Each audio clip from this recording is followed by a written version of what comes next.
Ai, meu Deus do céu, velho.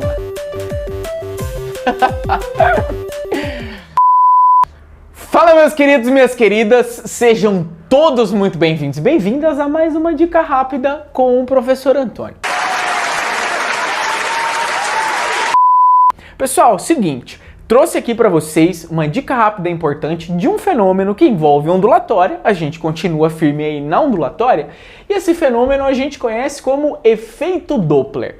Aí você olha para mim e fala, professor, o que é o efeito Doppler? E eu vou falar para você o seguinte: o efeito Doppler é uma mudança na frequência percebida devido ao movimento relativo entre fonte, que está emitindo a onda, e o observador. E aí eu já vou pausar aqui, muito cuidado. Não é que muda a frequência da onda. A mudança é na frequência percebida. A gente dá o nome para esse cara de frequência aparente.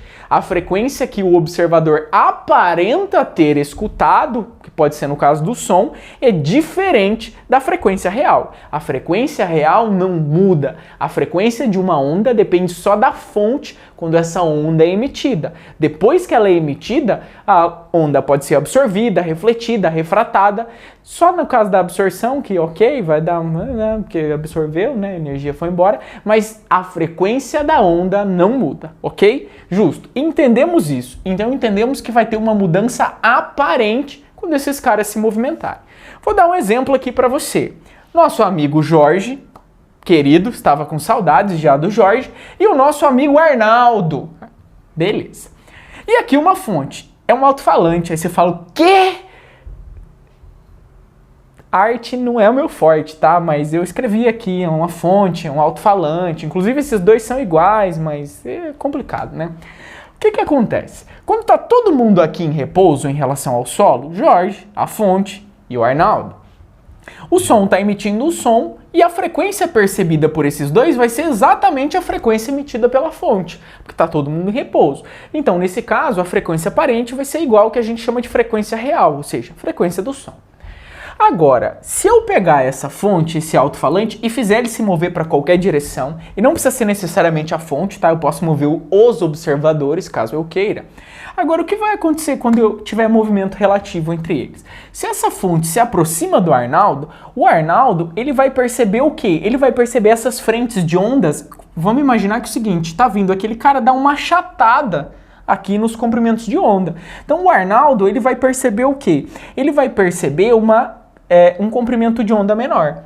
Lembra, tá? Até para justificar para vocês, quando a gente fala de onda, velocidade, comprimento vezes frequência. Como aqui não está acontecendo refração da onda, não muda o quê? Não muda a velocidade.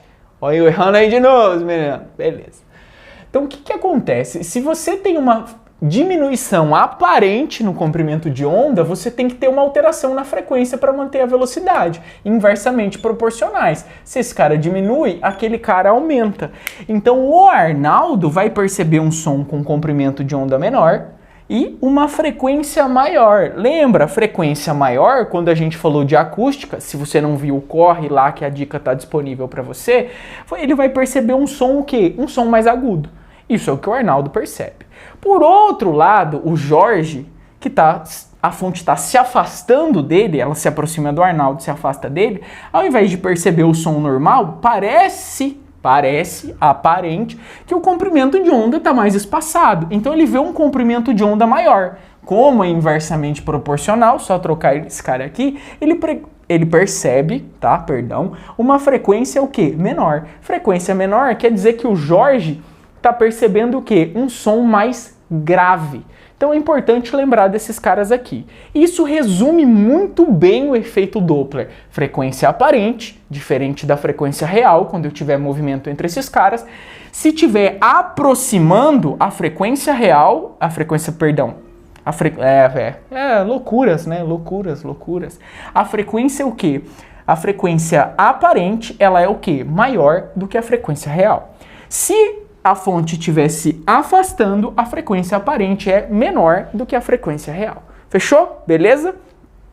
Dei umas aí, mas acho que não confundi vocês não. Parei com calma. Ótimo. Seguindo, Agora que a gente viu toda essa situação, você olha para mim e fala: beleza, professor, eu entendi a teoria. Dá para calcular? Dá. Como? Usando essa equaçãozinha aqui. Aí você olha e fala: tá.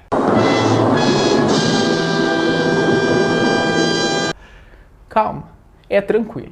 A frequência aparente, que é a frequência percebida, ela é igual, no fundo, do outro lado, à frequência real multiplicado por esses caras aqui. Velocidade do som mais ou menos velocidade do observador, velocidade do som mais ou menos a velocidade da fonte.